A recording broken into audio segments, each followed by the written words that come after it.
Hello दोस्तों, welcome to my channel. मैं हूं आपका दोस्त द नाइस वर्ल्ड। आज फिर से निफ्टी का डेली एनालिसिस लेके आया हूं। आज का एंड ऑफ द डे का चार्ट आ चुका है, अपडेट है, तो कल कैसा होगा बाज़ार देखते हैं। ये चार्ट खुला हुआ है, तो पहले मैं आप सभी से रिक्वेस्ट करूंगा मेरे चैनल को सब्सक्राइब करें, लाइक करें और शेयर करें। मुझे साथ दें, मैं आपको साथ दूंगा और मेरा वादा है 1 साल के अंदर में मैं आप सभी को technical analysis, trading psychology, trading strategy और बाकी सब चीज़ सिखा दूंगा। तो जैसा कि मैं बहुत दिन से कह रहा था कि ये जो करेक्शन था यहाँ से सितंबर से लेके जो शुरू हुआ था, ये करेक्शन का एंडिंग है, क्योंकि क्लासिकल चार्ट पैटर्न के हिसाब से यहाँ पे मुझे लग रहा है, अभी बहुत श्योर तो नहीं है, लेकिन जैसा मैं कह रहा था वैसा ही चल रहा है अभी तक।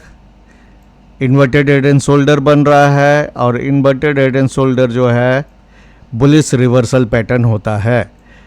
ये जो यहाँ से मूवमेंट हुआ 4 मार्च से, ये अप मूव जो किया वो यहाँ जाके 23,800 में जाके रुका और नीचे की ओर आया। ये जो प्रेजेंट करेक्शन है ये लॉन्ग टर्म इन्वेस्टर के लिए एक मौका है नीचे में बाई करने के लिए अपने पसंदीदा स्टॉक को। और जो शॉर्ट टर्म ट्रेडर हैं वो तो डेली बेसिस में काम करते हैं, तो अलग अलग होता है। आज नीचे खुला और ऊपर गया, ये ग्रीन कैंडल है, आप इसको देख सकते हैं। बुलिश कॉम्बिनेशन लग रहा है और इसने लगभग 23,200, जो मैंने कहा था जब यहाँ से करेक्शन हो रहा था 25th के एनालिसिस में, 25th और 26th के आसपास से जब से मैंने शुरू किया कि करेक्शन हो रहा है, तो उसी समय से मैं कह रहा था 23,000 और 23,200 के बीच में ये सपोर्ट लेने की पूरी संभावना है। उसका कारण भी मैंने बताया था, आज फिर से बताऊंगा, क्योंकि इलियट वेव एनालिसिस में मुझे लग रहा था फिबोनाची रिट्रेसमेंट के हिसाब से ये वेव 4 है। अब डेली चार्ट में मैंने बताया, आवरली चार्ट में फिर मैं लगा दे रहा हूँ यहाँ से इस तरह से 1 2 3 और ये 4, इसके बाद जो है वेव 5 इसको ऊपर की ओर ले जाएगा।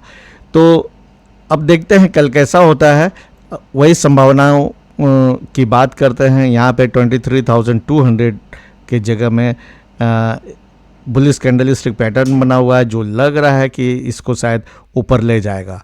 और अब इसको कन्वर्ट करते हैं आवरली चार्ट में। आप देखिए आवरली चार्ट में जब नीचे इन्वर्टेड हेड एंड शोल्डर बना था, ऊपर गया, तो इसमें भी आप सेम इलेट वेव काउंट देख सकते हैं, 1 2, यहाँ से 3, अब ये 4 बन रहा है। 4 या तो 50% लेवल जो है ये 23,100 के आसपास है। 23,000 जो है एक साइकोलॉजिकल लेवल भी है और 22,000 भी है। तो ये इसलिए मैं सोच रहा हूँ 23,000 और 23,200 के आसपास से ये सपोर्ट लेगा और ऊपर जाएगा। अगर इसको डेली से आवरली में जैसे चेंज हुआ है, वेव 4 जो है करेक्टिव वेव है। करेक्टिव वेव जो है वो 3 सब डिवीजन होता है, तो ए, बी और ये सी हो सकता है। सी कंप्लीट हो या नहीं भी हो सकता है, इसको देखना पड़ेगा।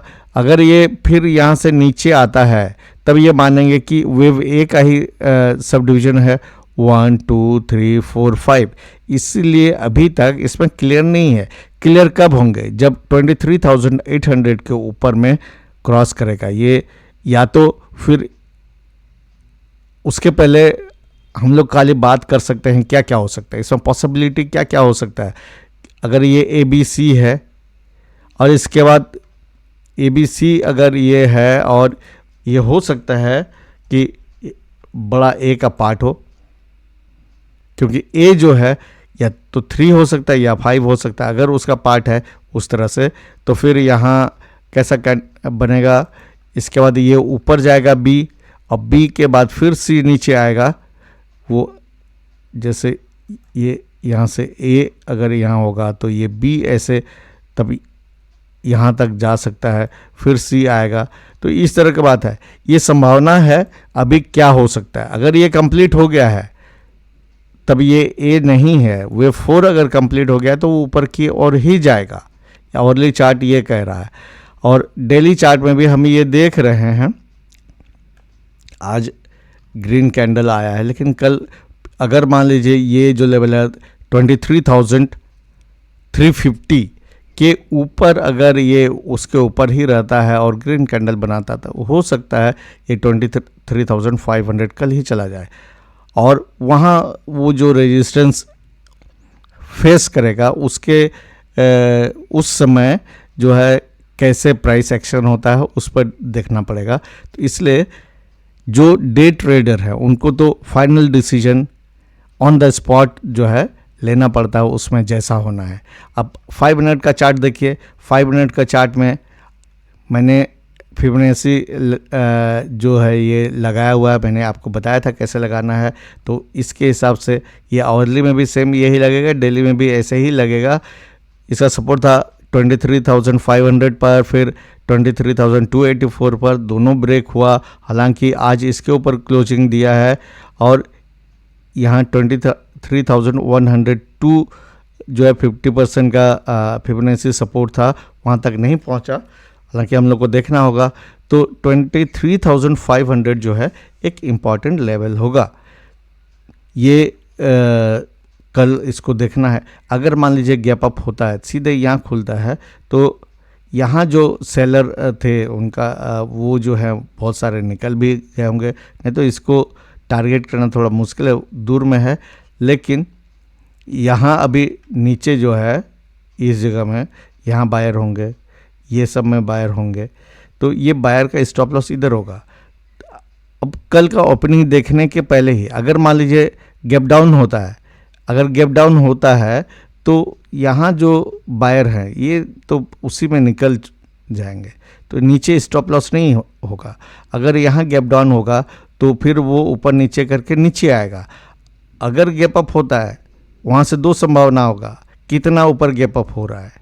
अगर 23,500 के आसपास में खुलेगा तब संभावना ज़्यादा होगा, पहले नीचे आएगा, उसको कवर करेगा, फिर ऊपर जाएगा। तो देखना पड़ेगा, जो डे ट्रेडिंग करते हैं उनको देखना पड़ेगा, नहीं तो ये हो सकता है कि ये करेक्शन पूरा हो गया हो। लेकिन अभी कंफर्म तब तक कंफर्म नहीं होंगे जब तक कि ये नेक लाइन के ऊपर में क्लोजिंग देना नहीं शुरू करता है। 23,800 ये है सबसे कंफर्मेटरी, तब हम जो है 25,500 के लिए ऊपर जाने का सोचेंगे। लेकिन 24 ये वेव 4 जब ख़त्म होगा, ये फिर वहाँ पर एक करेक्शन आएगा। इसलिए ये नहीं है कि आपने एक बार में बोल दिया है, लकीर खींच दिया, ऊपर जाएगा तो ऊपर ही जाएगा, ऐसा नहीं है। ये हमको कल देखना पड़ेगा। इम्पॉर्टेंट सपोर्ट लेवल जो है 23,200 का, अभी ये बहुत इम्पॉर्टेंट सपोर्ट लेवल होगा। उसके नीचे 23,000 का होगा और रेजिस्टेंस जो है 23,500 का, और 23,500 अगर क्रॉस करता है तो 23,000 ये 650 का, उसके 23,800 का। तो ये है सपोर्ट रेजिस्टेंस।